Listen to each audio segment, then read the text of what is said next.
교과서 페이지는 17페이지고요. 서사 갈래와의 만남을 나갈 거예요. 학교에서 서사 갈래 자체에 대한 아마 갈래 설명을 꽤 많이 했을 거야. 고등학교 1학년 시험에서는 갈래 자체가 일단은 되게 중요해. 왜냐? 물론 중학교 때 배웠겠지만 고등학교 아이들한테 일단 너희 이 갈래의 특성 알아? 이 갈래가 어떤 의미로 어떤 역할을 하는지 이해하니? 이걸 먼저 묻는단 말이야. 그래서 오늘 우리도 서사 갈래에 대한 걸 먼저 차근차근 얘기했습니다. 자, 서사 갈래란 서사가 뭐야? 이야기야. 근데 이야기인데 진짜 있었던 일이야? 아니야. 진짜 있었던 일이면 수필이라고 하겠지. 그치? 그래서 서사 갈래라는 것은 어떤 이야기다? 허구적인 이야기야. 자, 우리나라에서 허구적인 이야기라고 하면 일단 입에서 입으로 구비전승됐던 뭐가 있어요? 설화가 있어요. 설화. 혀설자 써서 구비전승되던 문화. 근데 설화에는 크게 세 가지가 있죠. 뭐뭐 있을까? 혹시 들어봤을까요? 신화, 전설, 민담이 있습니다. 신화, 전설, 민담은 오히려 2학기 때 고전문학을 조금 더 디테일하게 배우면서 더 중요하게 나오겠지만 그래도 얘기는 하고 갑시다요. 신화는 대부분 너희 주몽신화 들어봤지? 혹은 단군신화 같은 거 들어봤지? 그런 거 보면 굉장히 신성한 이야기야. 그치? 그리고 나라를 세우거나 이러는 존재들이 신적인 존재들이지. 그래서 뭐 하늘의 자손과 물의 신의 자손과 막 합쳐져서, 그치? 혹은 천손 모티프. 단군 아빠 누구요? 하늘의 자손인데 천재가 내려오잖아. 그치? 그런 식으로 굉장히 영웅적인 인물, 거의 신적 존재들이 등장을 하고요. 대부분 나라를 건국하는 이야기들이 많죠. 그러다 보니까 계승이 어떤 단위로 계승되냐? 민족적 단위로 계승됩니다. 예를 들어서 우리나라 단군 신화는 미국인들이 몰라. 관심도 없고, 그치? 그래서 민족 단위로 계승된다는 거. 그 다음에 봐라. 증거물 있게 없게? 없을 것 같지? 단군 신화 증거물이 뭔 줄 알아? 고조선이야. 이거 신기하지? 야, 그 성경책에 있는 천지창조 증거물이 뭔 줄 알아? 지구 전체야. 하늘을 만들고 땅을 만들고 지구 이러잖아. 그거야. 그러니까 증거물이 있는데 중요해서 노랑은 아니다잉. 굉장히 광범위해요. 내 글씨를 못 알아보고 속닥이고 있군. 자, 선생님이 나중에 판서를 신경 써서 쓰면 잘 쓸 수 있어요. 안 믿는 짓인데. 자, 그 다음에 전설은 뭐냐? 전설 같은 경우에는 신성한 이야기라기보다는 약간 비극적인 결말이 많은 편입니다. 왜냐? 결말이 해피엔딩이 아니라 대부분 주인공이 잘 될 뻔하다가 하루만 더 지나면 날개를 달고 영웅이 되는데 하루 전에 죽어. 뒤돌아보지 마 했는데 뒤돌아봐서 씨발 이러고 돌이 돼. 뭐 이런 스타일이야. 그래서 비극적인 이야기고 나름대로 비범성을 가진 아주 현실적이고 아주 평범한 인물들은 아니거든. 비범한 인물이 나오지만 그 비범함으로 뭔가를 이뤄내지는 못하는 이야기들. 그래서 악이 장수가 왕이 돼서 나쁜 왕을 혼낼 뻔했지만 마저 못하고 죽는다든지 뭐 이런 류의 얘기가 많고요. 얘는 보통 지역 단위로 계승이 돼요. 왜 그러냐 하면 아까 내가 얘기한 절대 뒤돌아보지 마 했는데 뒤를 돌아봤다 돌이 된 거. 그게 뭐 전라도 어디 장자못에 실제로 그 돌이 있단 말이야. 울산바위도 어때? 울산바위가 저기 강원도 가면 그 바위 있어 없어? 있어. 이런 식으로 증거물이 있는데 얘는 광범위하지가 않고 굉장히 구체적인 지역에 있는 편이다. 이런 특징이 있고요. 민담이야말로 우리가 제일 어릴 때부터 제일 많이 듣던 류의 얘기들일 거야. 옛날 어느 한 마을에 착한 농부가 있었는데 뭐 이런 식으로 나오지. 그리고 그거는 거의 다 무슨 위주야? 재밌자고 그냥 하는 얘기들이 많거든. 가벼운 이야기. 그러다 보니까 비범한 인물은커녕 아주 평범한 그냥 어느 한 농부, 어떤 착한 남자 뭐 이런 식이죠. 평범한 사람이 많고요. 근데 독특한 건 이런 얘기는 우리나라뿐만 아니라 어느 나라나 가도 다 비슷해 안 비슷해? 착한 사람 잘 되고 나쁜 놈은 뭐 벌 받는 얘기의 형태들, 그치? 그래서 민담이 오히려 전 세계적으로 굉장히 광범위한 개성을 보인다. 나라마다 다 비슷한 이야기들이 있더라 라는 특징이 있어요. 증거물이 있겠니? 그냥 웃자고 하는 얘기인데 뭐지? 이런 식입니다. 자, 이렇게 입에서 구비전승되던 구비문학이라는 것이 이제 설화에 해당하고요. 그럼 글로 적혀진 것은 뭐냐? 글로 적혀진 이후부터는 전이라고 해서 홍길동 전이라고 돼 있지. 거기서부터는 고전소설, 현대소설이라고 얘기를 합니다. 이 소설은 구비전승되지 않고 어떻게 되었다? 기록해서 전해지던 문학들이었다. 이렇게 생각하시면 되겠죠. 자, 그런데 서사갈래는 일단 아까도 얘기했지만 진짜 있었던 일이야, 지어낸 이야기야. 팩트를 바탕으로 했다고 해도 어쨌든 지어낸단 말이야. 그래서 허구성을 가지고 있어요. 근데 왜 뻥으로 이야기를 지어내? 삶의 어떤 진실을 막 뭔가 밝히고 싶어. 진실된 의미를 막 찾아보고 싶어. 그래서 재미있게도 삶의 무슨 성을? 진실성을 담고자 한다는 특징도 있고요. 그런데 또 보면 너무 말도 안 되게 비현실적이진 않지. 현실에서 진짜 있음직한 얘기 같아. 이 가난하고 힘들었던 애가 어디선가 내가 본 친구 중에 한 명인 것 같아. 서로 바라보면서. 너니? 야, 있었던 일인 것 같아. 그게 무슨 얘기야? 있음직한 얘기라고 하거든. 그걸 무슨 성이라고 하게? 힌트? 짠. 개연성. 개연성. 나 욕하는 줄 알았어. 너 왜 이렇게 개에다가 강세를 두시죠? 개연성이 있다. 라고 할 수 있고요. 그리고 반드시 그 일이 일어나게 만들어야 되잖아. 있음직하게 만들려면. 그래서 앞에 막 복선도 깔아놓고 반드시 그 사건이 전개되도록 만들거든. 그래서 무슨 성도 가진다? 필연성도 가진다. 이런 특징이 있습니다. 자, 그럼 이런 서사갈래의 소설 중에 우리가 오늘 배울 건 소설이니까 소설의 3요소가 뭔지 아세요? 소설의 3요소. 일단 주제가 있어야 되고 그 주제를 잘 드러낼 구성이 있어야 되고 그다음 문체가 있어야 돼요. 잘 기억하네? 학교에서 이거 수업해줬나요? 자, 주제는 말 그대로 글쓴이에 뭐가 담겨야 돼? 하고자 하는 얘기. 그치? 작가의 뭐야? 의도야. 작가의 의도에 따라서 굉장히 다양한 주제가 등장을 하는데요. 너희 학교에서 혹시 고전소설이랑 현대소설 비교해줬어? 누나를 갑자기 막 불려. 눈 위로 뜨면 뭐가 기억이 떠오르니? 왜 자꾸 이거 하는 거야? 아니요. 뭐가 있을까? 없어? 감사합니다. 따뜻한 아메리카노. 촬영 중인데 내가 이렇게 속삭여도 쟤는 다 들려. 뭐? 아메리카노를 먹는다고? 막. 미안하다. 맛있는 거 혼자 먹어서. 자, 봐봐. 고전소설이랑 현대소설을 비교하는 내용이 따로 안 나왔으면 이것만 한 가지 좀 얘기를 해볼게요. 구성에 해당하는 3요소를 좀 얘기를 할 건데 소설 구성의 3요소가 뭐게? 혹시 알아요? 인물, 사건, 배경. 쌤이 그때 소설 같은 거는 인물, 사건, 배경을 알면 그냥 게임이 끝나는 거야. 인물이 일단 1빠따 시험 문제야, 내신에서. 이 인물이 어떤 성격이야? 그거 꼭 물어보지. 그리고 이 인물이 이런 성격인 걸 어떻게 알았어? 직접 제시로 알았어? 간접 제시로 알았어? 막 이런 거 많이 물어봐.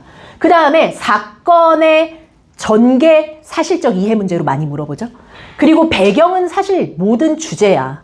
얘들아, 고전소설은 그렇지 않은데 현대소설에서는 배경 자체가 곧 주제야. 왜 그런지는 오늘 배워보면 알 것 같아. 자, 일단은 쌤이 지금 여기로 뽑은 이유는 인물을 좀 설명을 해주고 싶어서인데, 인물을 나누는 유형, 그러니까 인물의 유형을 나누는 기준이 3개예요. 첫 번째 기준은 걔가 어떤 역할을 하느냐에 따라서 다를 거고, 두 번째는 그 사람의, 그 인물의 성격의 변화가 있는가 없는가, 성격 변화의 유무에 따라 나뉘고요. 세 번째로는 그 인물이 특정한 자신만의 개성이 있는가 없는가로 판단을 합니다. 자, 생각을 해볼게요. 역할에 따라서 그 인물이 주요한 인물이야. 작품에서 주인공의 역할을 하면서 가장 주된 의미를 가지는 인물이다. 그러면 주동인물이라고 불러요. 하지만 주동인물과 갈등하는 세력으로서 주동인물에 반하는 역할을 한다면 무슨 인물이라고 불러? 반동인물이라고 부릅니다. 자, 그리고 성격의 변화에 따라서 처음부터 끝까지 성격이 평평해. 변하지 않아. 착한 놈은 끝까지 착하고 못된 놈은 굳이 왜 이럴까 싶을 만큼 끝까지 못돼야 돼. 자, 그것이 어떤 인물이냐? 인물의 성격이 평평해. 변화가 없어. 그래서 평면적 인물이라고 합니다. 그에 비해서 나빴던 애가 착해진다든지 착했던 애가 나빠진다든지 아니면 막 지랄맞게 뭐 계속 변화 깜짝 놀라는 이럴 수도 있잖아. 그런 인물은 어떤 인물이라고 불러요? 입체적 인물이라고 불러요. 그쵸? 자, 그 다음에 개성의 유무에 따라서 개성이 있는 인물을 뭐라고 부르겠니? 입체는 여기에 있었잖아. 성격의 변화의 유무니까. 단순해. 개성적 인물이라고 해. 근데 특정한 집단을 대표하는 인물의 형식을 보이는 거. 개성이 없다는 뜻이지. 예를 들어서 너희가 목사님이라는 딱 집단을 생각해봐. 목사님이라는 사람의 이미지를 딱 떠올리면 전형적으로 어떤 이미지들이 딱 떠올라? 목소리 일단 어떨 것 같아? 차분, 낮고, 그치? 그 다음에 인자할 것 같아? 짜증 많이 날 것 같아? 인자할 것 같고, 이런 특정 집단을 대표하는 이미지. 맏형이면 맏형 엄격하고 권위적이고, 막내면 왠지 귀염둥이 막 이런 이미지들을 떠올리지. 그렇게 특정 집단을 대표하는 인물을 전형적인 인물이라고 얘기를 합니다. 자, 근데 내가 여기서 한번 질문 하나 해볼게요. 얘들아, 고전소설이 대부분 주제가 뭔 줄 알아? 권선징악이야. 선을 권하고 악을 징벌해야 돼. 근데 나빴던 새끼가 중간에 갑자기 착해지면 어떡하지? 저 새끼 벌 줘도 되나? 이거 되게 애매해지지. 주제가 안 드러나잖아. 착해졌는데 그래도 되잖아 이럴 수는 없잖아. 이거 어떡해. 그래서 고전소설은 대부분 어떤 인물이겠어? 평면적이야. 근데 현대소설은 주제가 되게 다양하잖아. 심지어 어떤 소설은 뭐 인간의 성장을 그린 소설 이러잖아. 그러니까 굉장히 입체적인 편이지. 그 다음에 또한 개성도 마찬가지로 고전소설은 개성이 있겠니 인물이? 계모하면 어때야 돼? 저는 못돼 처먹어야 돼. 고전소설 보면 굳이 저렇게까지 싶을 만큼 굉장히 전형적인 인물은 고전소설의 특징이고 현대소설은 굉장히 다양한 인물을 보입니다. 이해되셨죠? 자, 인물에 대한 설명을 했는데 그럼 이것도 한번 봅시다. 그럼 인물의 성격을 제시하는 방법은 어떤 것이 있는가? 그치? 얘들아, 인물의 성격을 제시하는 방법은 크게 두 가지야. 첫 번째, 직접적으로 제시하는 방법이 있어. 직접 제시. 어떻게 직접 제시할까? 말로. 그치? 그래서 직접 제시 방법을 말해주기 방법이라고 얘기한다. 어떻게 말해주면 될까? 예를 들어서 착하다.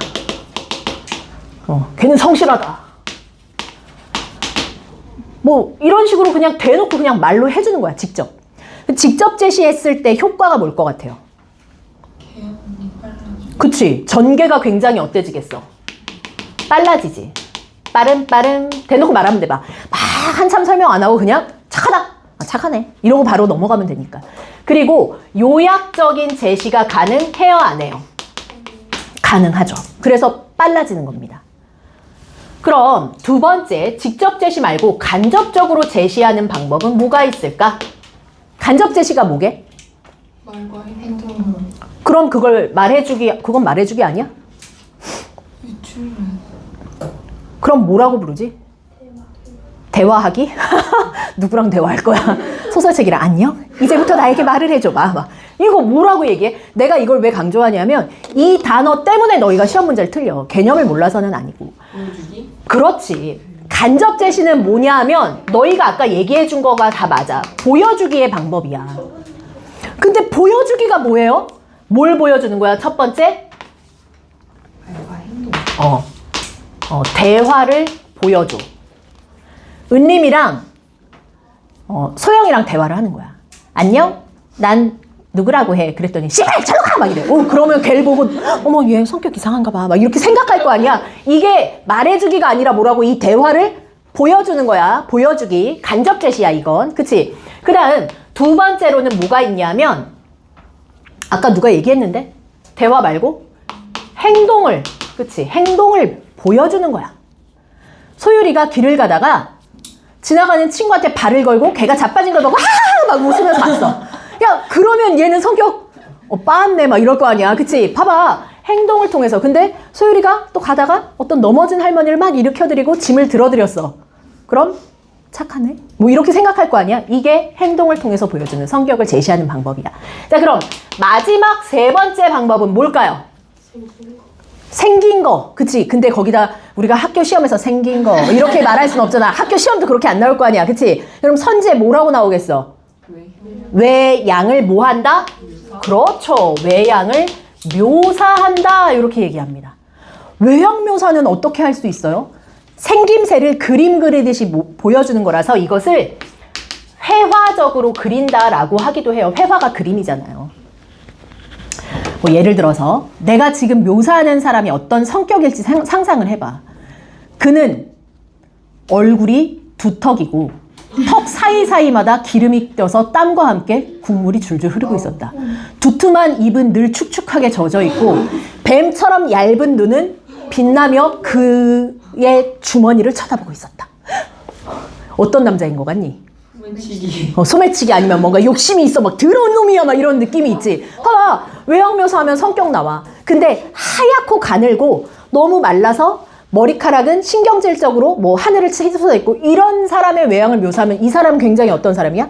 예민한 사람일 것 같아. 이런 식으로 우리가 외양의 묘사를 통해서 성격을 볼 수 있는 거야. 자, 그러면 오늘 우리가 카메라 워커를 배울 때 이런 부분들이 나오면 우리가 찾아볼 줄 알아야 되고 그것을 통해서 어떤 인물이 어떤 성격이구나를 우리가 판단할 수 있어야 되는 거야. 이해되셨죠? 자, 그 다음에 사건. 원래 사건은 이게 갈등이라고 해도 되지 않아요? 그쵸? 모든 소설은 갈등을 중심으로 내용이 전개되거든? 어떤 과정으로 전개되니 혹시 알아요? 처음 발단에서는 뭘 해? 인물 사건 배경을 소개해줘. 그치? 그리고 전개에서는 갈등이 뭐 돼? 시작이 돼. 전개 다음이 뭔 줄 알아요? 위기. 위기에 가면서 갈등이 점점 고조되다가 절정에 이르르면 갈등이 최고조에 이르고요. 그리고 마지막 결말에 가면 갈등이 뭐 되면서 끝나야 돼요? 해소되면서 끝나야 돼요. 근데 우리 장면은 우리가 배우는 오늘의 이 소설은 전체가 다 나와 안 나와? 안 나와. 부분 발췌돼 있어. 그래서 한 전개쯤에서 갈등 시작 장면이 보일 거예요. 갈등의 시작은 너희 이미 초반을 학교에서 배웠으니까 나라는 인물과 누구의 갈등? 훈이라는 조카의 갈등으로 시작이 됩니다. 자, 이 둘이 처음에 갈등하게 되는 갈등 시작의 원인이 뭐게요? 문과냐 이과냐 이거 너희 엄마랑 아빠랑 맨날 하는 거 아니야? 이과 가는 사람 손 들어봐. 생각보다 많지 않네. 나머지는 문과예요? 문과 여자애들 사이에선 문과가 되게 많긴 하지. 근데 올해 2학년 애들 보면 이과 많던데? 되게 많던데? 아마 너희 중간쯤에 바뀌는 애들이 있을 거야. 문과 가서 뭐해 먹고 사냐? 이과 가서 차라리 대학 문이 이과가 더 넓을 거야. 막 이러면서 가는 친구들이 꽤 생길 거야. 자, 갈등의 시작은 문과냐 이과냐를 선택하는 그 선택 때문에 갈등을 먼저 하고요. 위기에 가서는 어떤 갈등이 생기냐 하면 훈이가 계속 이과로 고모 때문에 어쩔 수 없이 이과로 나오거든. 근데 대학도 입시도 실패해. 대학 졸업해서도 몇 년을 취업을 못해서 되게 빌빌거려. 그래서 굉장히 힘들어하다가 해외 취업을 하겠다고 얘기를 하거든. 근데 해외 취업을 하겠다고 나 돈 좀 줘 고모 나 뭐 이렇게 해서 공부해서 해외로 나갈 거야 했는데 고모가 반대를 해. 그것 때문에 한 번 또 굉장히 강하게 갈등을 해요. 그러다가 절정에 가서는 그나마 고모의 도움으로 취업을 하는데 어디로 하냐? 강원도 엄청 산골에 노동자로 들어간 거야. 그래서 진짜 밤늦게까지 진짜 개처럼 일하거든. 그러고 지쳐서 돌아오는 훈이인 거야. 근데 훈이가 가더니 6개월 동안 편지 한 통을 안 쓰니까 고모가 너무 답답하고 걱정스러워서 강원도로 가보죠. 거기에서 강원도에서 훈이의 삶을 보면서 이 갈등이 최고조에 이르고요. 마지막 결말에 갈등이 해소돼요. 자, 그런데 혹시 이 소설 끝까지 읽어본 사람? 몇 명 있네? 그러면 마지막에 보니까 훈이가 갑자기 뭐 부자 됐어? 그럼 훈이가 갑자기 좋은 직장 가졌어? 훈이는 어디에 남냐? 강원도에서 계속 노동자로 남고 고모는 서울로 그냥 버스 타고 올라가면서 끝난단 말이야, 소설이. 아, 왜 이렇게 결말이 똥 안 닦은 것처럼 이러냐고. 딱 이렇게 훈이가 갑자기 재벌 2세 여자가 차를 타고 가다가 차에 치였지 막 이러면 갑자기 난 막 이렇게 나 그럴 줄 알잖아. 우리 원래 그래야 되잖아. 근데 훈이는 계속 예, 고모 안녕히 가십시오 이런 다음에 노동자의 삶을 산다고. 야, 봐봐. 현대소설은 그런 거야. 아까 얘기했지. 고전소설은 결말이 권선징악이니까 해피엔딩이잖아. 근데 현대소설은 반드시 해피엔딩은 아니에요. 그래서 요 결말까지 볼 거야. 그럼 결말에서 끝내 고모는 고모대로 행복하지 않고 훈이는 훈이대로 행복하지 않은 뭔가 혼란스러운 결말로 딱 끝이 나요. 그걸 통해서 우리는 배경과 함께 맞물려서 작가의 의도를 파악을 하는 겁니다. 자, 이 작품의 배경은 나의 입장에서의 배경과 훈이의 입장에서의 배경 두 가지로 인식할 수 있습니다. 자, 이거는 근데 갈래가 아니라 훈이로 넘어가 버렸네. 배경 자체를 먼저 설명할까요? 자, 작품에서 배경은 크게 세 가지 정도로 생각을 하죠. 일반적으로. 시간이나 공간과 같은 뭐 자연적인 배경이 있고요. 그쵸? 그 다음에 사회, 문화와 관련되는 배경이 있고요. 또 어떤 배경이 있겠어? 사회, 문화 이외에 손이 너무 더러워졌네. 심리적인 배경이라고 해요. 이게 사회 문화적 배경에 우리가 일반적으로 생각하는 배경이 있잖아. 뭐 산업화 도시화 아니면 일제강점기 뭐 이런 것 여기에 다 포함되고 심리적인 배경이라는 것도 있는데 사실상 고등부 과정에서 심리적 배경까지 언급할 일은 거의 없습니다. 우리는 사회 문화적 배경을 잘 판단하면 될 것 같아. 시간적 배경이랑. 자, 이 작품에서 나가 살아온 세월은 어떤 세월이냐? 이 사람 뭘 겪었어? 6.25 전쟁을 겪었어요. 자, 이 6.25 전쟁을 겪으면서 오빠네 부부가 죽지. 그리고 조카인 훈이가 전쟁 고아로 혼자 살아가니까 얘를 어떻게든 살리려고 이 아가씨가 젊을 때부터 열심히 훈이를 막 키운 거야. 자, 그 다음 훈이의 입장에선 어떤 삶을 살아가냐? 야, 훈이는 전쟁 겪었니? 안 겪었잖아. 뭔지도 모르지만 어쨌든 자기는 외롭게 부모님 없이 커 나왔고, 그리고 1970년대 산업화가 되면서 아니 이과가 더 중요하다고 해서 적성에도 안 맞는 이과 출신이 돼서 노동자로서의 삶을 살고 굉장히 힘들게 뭐 취업도 잘 안 되고 고통을 겪어. 그러면 이 작품의 주제는 무엇이냐? 배경과 연관지어서 생각을 하시면 되는 거예요.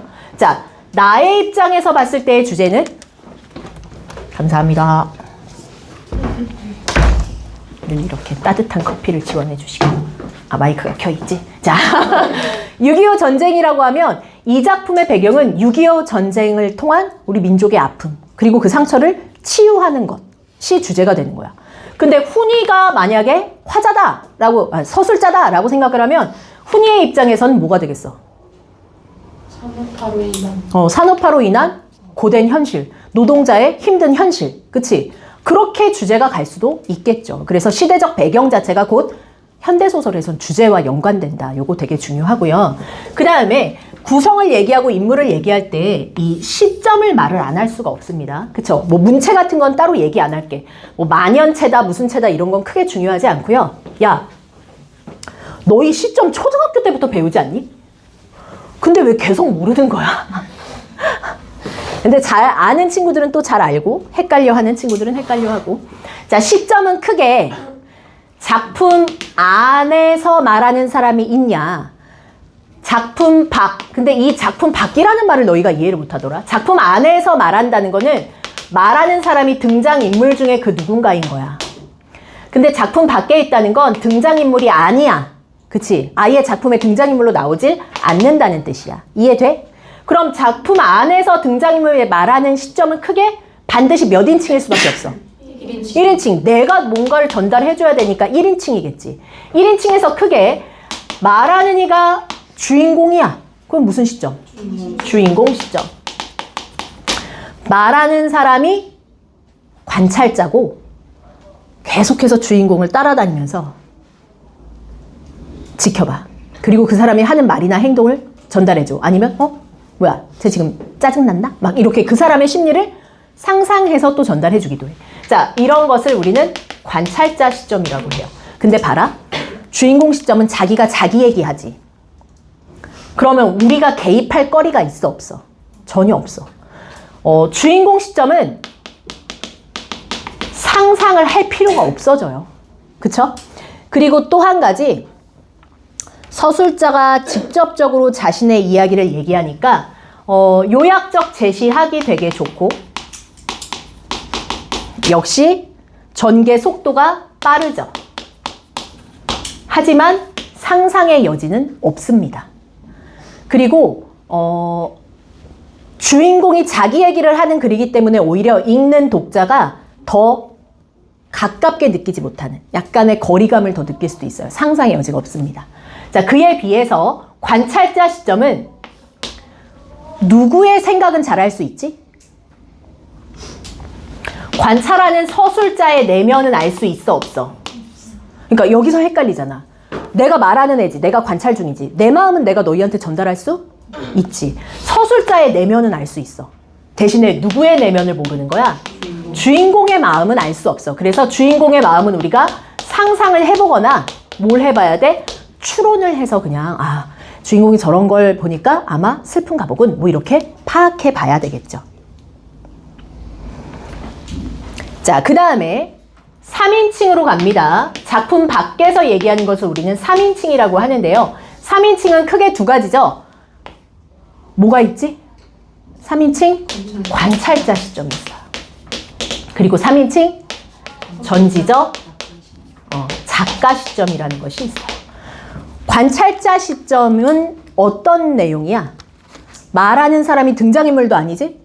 그리고 모든 인물의 내면은 표현해 줄 수가 없고 그냥 뭐만 알려줘?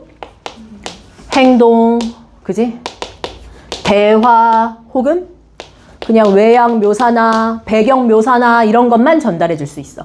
그에 비해서 전지적 작가 시점은 말 그대로 서술자가 신적 존재야. 전지전능해. 그래서 딱 보면 얘 마음도 알고 제 마음도 알고 내면을, 모든 인물의 내면을 전부 다 표현해 줄 수 있어. 주인공뿐만 아니라 모든 인물의 내면을. 그쵸? 대신에 전지적 작가 시점은요, 조금 더 오버해서 들어가면 분명히 말하는 사람이 작품 안에 있지도 않은데도 갑자기 자기 감정을 표현하거나 혹은 갑자기 작중에 개입해서 저런 파렴치한 놈은 더 이상 없다고 보겠다 막 이러면서 인물을 평가하기도 해요. 그런 게 뭐냐 하면 편집자적 논평이라고 하는데, 편집자적 논평은 모든 전지적 작가 시점이 다 편집자적 논평은 아닙니다. 왜? 이건 실제로 작중에 개입을 해서 인물을 평가하거나 혹은 인물을 조롱하기도 하고 아니면 자신의 내면을 표현하기도 하는 거거든. 어떤 소설에서 이런 편집자적 논평이 많이 나오냐면 우리나라 판소리 사설체 문학. 춘향이가 얼마나 불쌍하던지 차마 눈 뜨고 볼 수가 없겠더라 이러지. 지가 갑자기 불쌍하다고 감정 표현하는 거잖아. 그래서 그런 거는 편집자적 논평이라고도 하고 판소리 사설체라고도 해요. 근데 내가 봤을 때 얘는 지금 너희는 현대소설을 배우니까 여기까지는 안 갈 것 같아. 그리고 이 글은 나가 말하는 이니까 몇 인칭 소설이야? 시점이 1인칭이야. 근데 나가 주인공이야? 훈이가 주인공이야? 헷갈리지? 나가 주인공이다? 그래서 이거 1인칭 주인공 시점이야. 우리가 보면 되게 훈이가 주인공 같거든. 워낙에 훈이의 삶에 집착하면서 계속 훈이의 삶을 따라가서. 근데 사실은 1인칭 주인공 시점입니다. 자, 그러면 요 정도의 베이스를 가지고 오늘 우리는 이제 카메라 워커를 들어가 보도록 하겠습니다. 잠시 지울 거 지우고. 카메라 워커는 얘들아, 제목의 의미가 서술형으로 정말 많이 나오거든? 그래서 그거부터 먼저 좀 얘기를 해볼게. 어느 정도까지 나갔죠? 학교에서?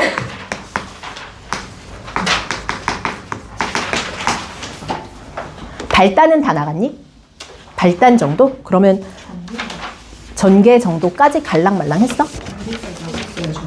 그치? 학교마다 반마다 조금씩 다르구나. 근데 전개가 앞부분 줄거리가 발단이라서 전개를 나갈 수밖에 없었겠다. 그치? 대부분. 해외 취업 그 줄거리 가는 것까지. 조금씩 다르네요. 오늘 우리는 다 나갑니다. 자, 18페이지에 앞부분 줄거리부터 읽을 거야. 은님이부터 이렇게 타고 쭈루룩 순서대로 한번 읽어보겠습니다. 자, 각을 은님만 읽어줘.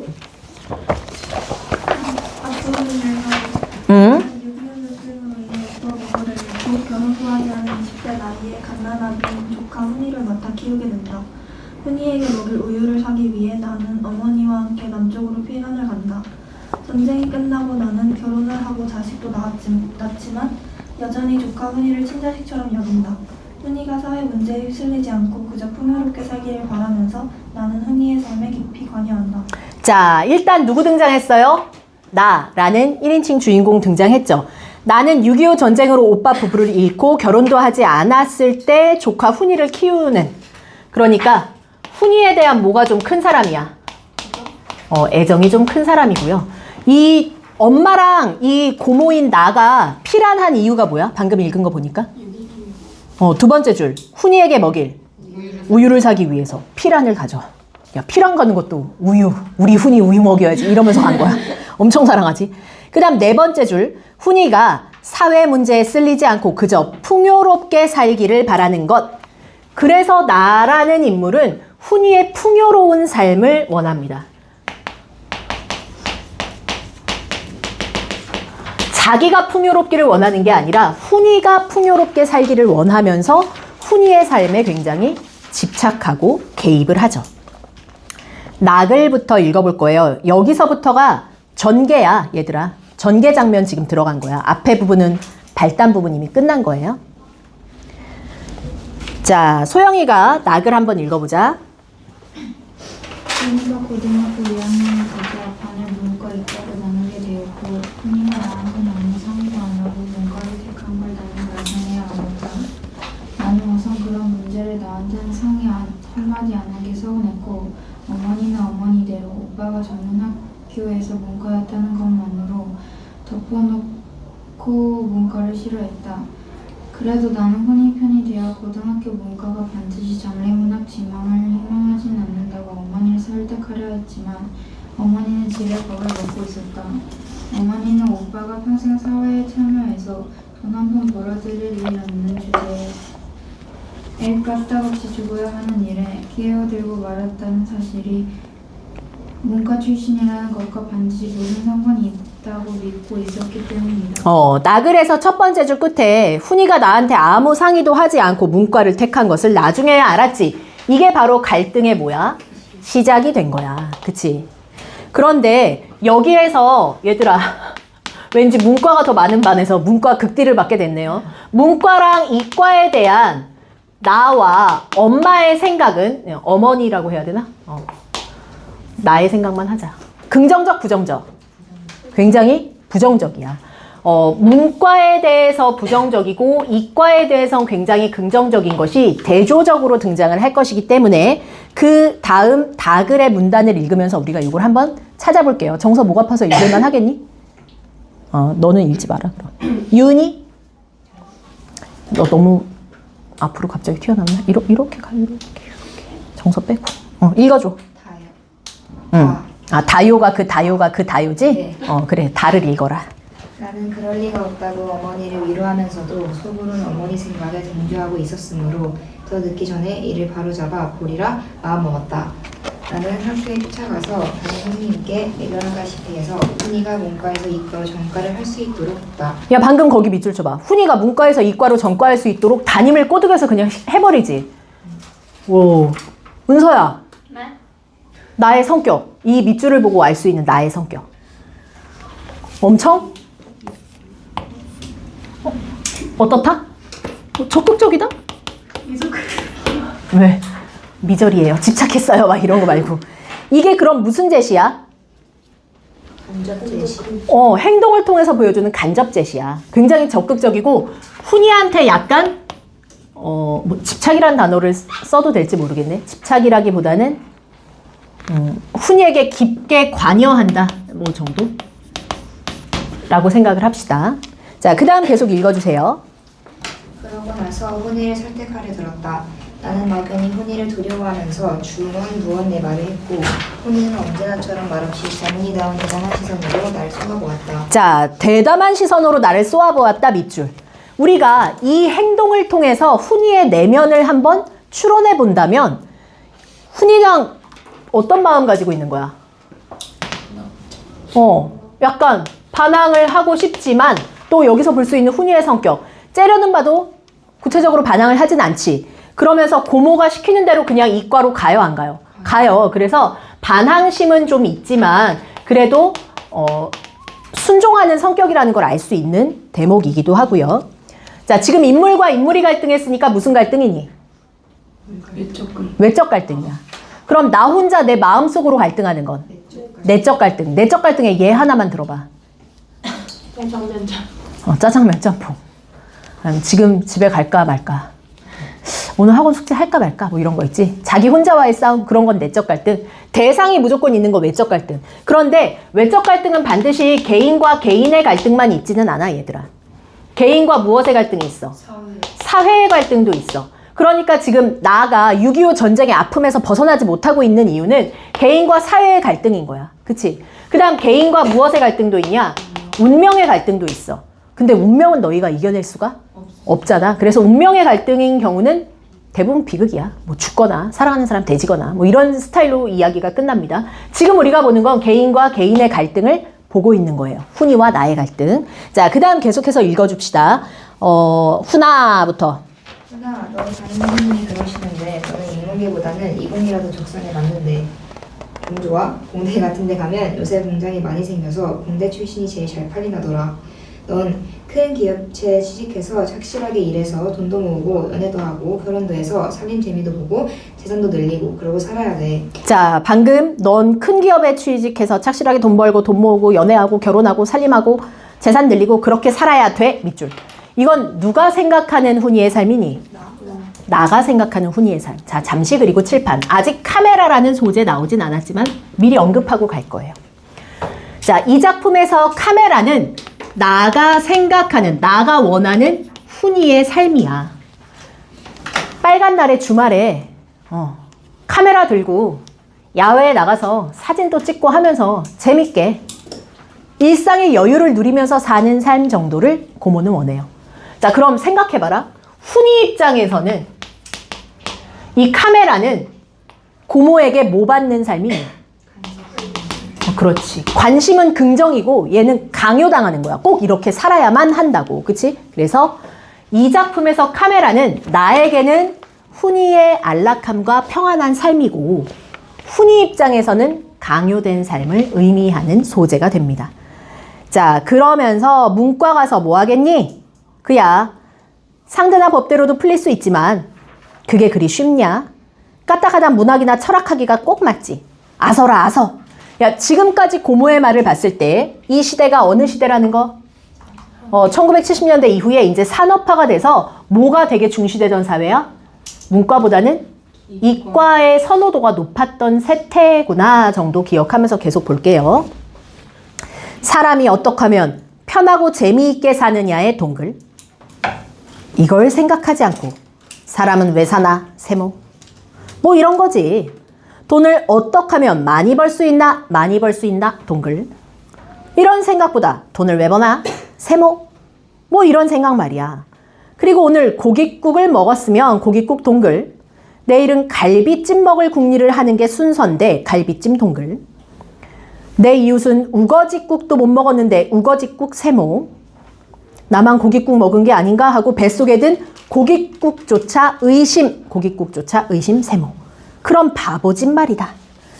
자, 혹시 눈치채셨을까요? 셈이 지금 동글로 바꿀까? 동글과 세모는 무엇과 무엇이 대조적으로 드러나는 문과와 이과에 대한 고모의 생각이 잘 드러나는 핵심 키워드들이에요. 야, 이과는 어떤 삶을 살아야 돼? 지금 방금 동그라미 친 거 보니까 이기적인. 돈을 어떻게 더 많이 벌지? 이걸 고민해야 돼. 고깃국을 먹어. 너무 좋아. 그럼 내일은 더 비싼 갈비찜을 먹을 거야. 라는 생각을 해야 되지. 그치? 근데 문과는 어때요? 돈을 왜 벌지? 이런 생각하지. 고깃국이랑 갈비찜이 아니라 오히려 이웃들이 우거지국을 먹고 있어서 가난한데 어떡하지? 나 이렇게 먹어도 되나? 라는 생각을 하는 거야. 한마디로 문과는 삶은 왜 이루어지고 나 혼자 잘 살면 안 된다는 어떤 약간 공동체적인 의식, 공동체라는 말은 좀 그렇다. 철학적인 의식을 가지고 살아간다면 이과가 생각하는 건 나만 일단 잘 살면 되잖아. 그래서 약간 어떤 거야? 이기적이고요.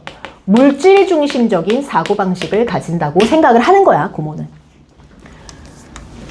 자, 그럼 내가 생각했을 때는 훈이가 괜히 쓸데없이 철학적인 생각했으면 안 좋겠고 그냥 이기적이고 물질 잘 찾아서 자기 욕심 잘 찾아가지고 똑부러지게 살았으면 좋겠다라고 생각하는 거죠. 왜냐? 이 나의 오빠가 이런 철학적 사고방식을 가지고 사회 문제에 실제로 참여를 했던 사람인 거야. 그래서 전쟁 때 죽음을 당했다고 생각을 하기 때문에 훈이가 이렇게 살지 않기를 바라는 마음이죠. 자, 핵심 키워드 아마 더 있을 것 같은데 조금 더 찾아볼까? 이미 뱃속에 뜬 고깃국조차 의심하는 바보 말이다. 이렇게 자꾸 생각이 빗나가기 시작하면 영 사람 버리고 마는 거야. 어떻거든 너는 이 사회에 순응하라고 하지. 순응 동글. 응? 이득을 보는 사람이 돼야지. 이득 동글. 괜히 사회의 병폐랑 병폐는 다 도맡아서 병폐 세모, 허풍 떨고 허풍 세모, 앓는 소리 하고 앓는 소리 세모, 이런 사람이 될 건 없지 않니? 자, 이과는 사회에 뭐 하는 거래? 순응하면서 살아가고 자신의 무엇을 추구하면 돼? 이득을 잘 추구하면 되잖아. 괜히 사회의 문제, 병폐에 집중하지 말고, 그치? 그리고 그걸 자기가 해결할 수 있을 거라는 허풍이나 어떻게 살아가야 하나 하는 앓는 소리 같은 거 하지 마. 너 문과 같은 삶 살지 말아라 라고 굉장히 길게 훈이를 뭐 하는 장면이에요? 설득하는 장면이에요. 은서 아까까지만 해도 눈이 반짝반짝하더니 눈탱이가 점점 풀어지면서 마탱이가 가고 있는데 무슨 일이지? 시은이는 아직 똘망똘망하구만. 너 눈 나빠? 시은이 시력. 저요? 네. 너 근데 왜 거기 앉아? 앞에 안 앉고. 저 잘 보이는데. 진짜야? 네. 집에 가서 다시 막 이렇게 찾아보는 거 아니야? 막 확대해서 보라고? 막 이러면서. 잘 보여? 눈을 계속 이러길래. 눈 나쁘면 앞에 앉아. 아니면 안경을 껴야 돼. 공부할 때 눈이 시력 나쁜데 안경 안 끼면 공부에 진짜 방해돼. 몽충이 같은 짓이야. 앞에 앉아. 나중에 혹시라도 안 보이면? 아니면 안경 쓰던. 자, 여기까지 해서 오른쪽 라인 잠시 들어갑시다. 핵심 정리 보세요. 나의 성격 1번 조카 훈이에게 애정과 안정적인 삶을 주는 것에 굉장히 집착하죠. 2번 훈이가 잘 살기를 바라면서 굉장히 적극적으로 훈이의 삶에 개입하고 관여합니다. 자, 나의 성격 적극적이라는 거 알 수 있죠.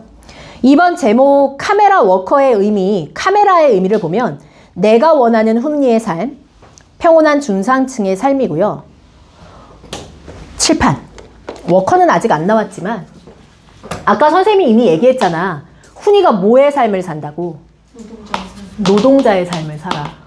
전혀 주말에 카메라 들고 노는 게 아니라 밥 한 그릇도 편하게 못 먹고 씻는 것조차 힘들어서 그냥 쓰러져 잠드는 노동자의 삶을 살거든.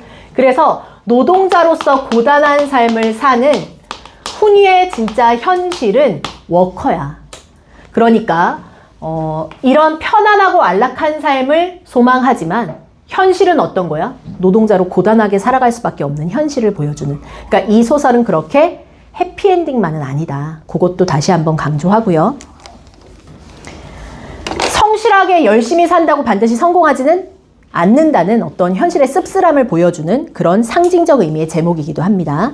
자, 그 다음 3번의 서술자 시점이고 아까 무슨 시점이라 그랬지? 1인칭 주인공이야. 훈이가 주인공 같지만 그렇지 않고요. 내가 주인공입니다. 야, 그럼 질문. 이 작품은 70년대 산업화 이후에 뭐 물질 만능주의적인 세태를 보여준다. 맞아, 안 맞아?